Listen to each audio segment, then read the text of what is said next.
जय जगन्नाथ दर्शक बंधु। स्मार्टफोन चाहिदा आजिकल ढेर बढ़ीगला। धनी टू गरीब समस्त पाखे स्मार्टफोन टी अच्छी।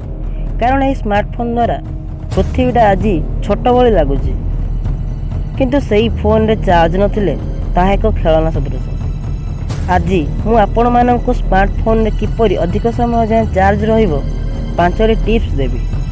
ताहले आउ डेरी न करी आज वीडियो को आरंभ करिबा।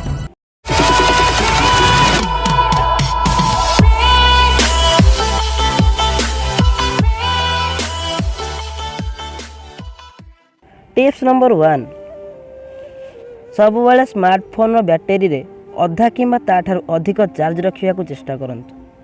फोन रे 50% अधिक चार्ज रहिबा द्वारा बैटेरी शीघ्र नष्ट होई न थाए।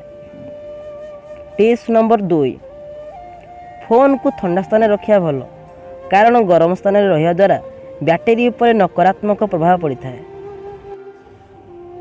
टिप्स नंबर 3, एकाथर के शून्य फुल चार्ज करिबा किंबा चार्ज पूरा हेबा पर्यंत अपेक्षा करिया भल नुहे, कारण उभय क्षेत्र में बैटेरी शीघ्र खराब हेबार आशंका रही है।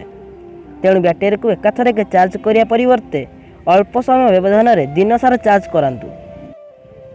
टिप्स नंबर 4, चार्ज करिया पई अन्यर फोन रो चार्जर व्यवहार करिया अपेक्षा उक्त फोन रो चार्जर रे ही चार्ज करांतु, कारण अन्य चार्जर द्वारा मोबाइल एवं बैटेरी उभय खराब हेबार आशंका थाए।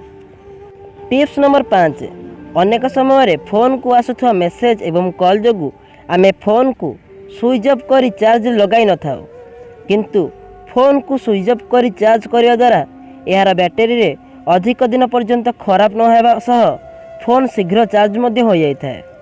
एही 5टी टिप्स को फॉलो करंतु, देखिए आपणक मोबाइल रे चार्ज अधिक समय पर्यंत रहिबो एवं आपण बहुत समय जाए मोबाइल को व्यवहार करि परिबे।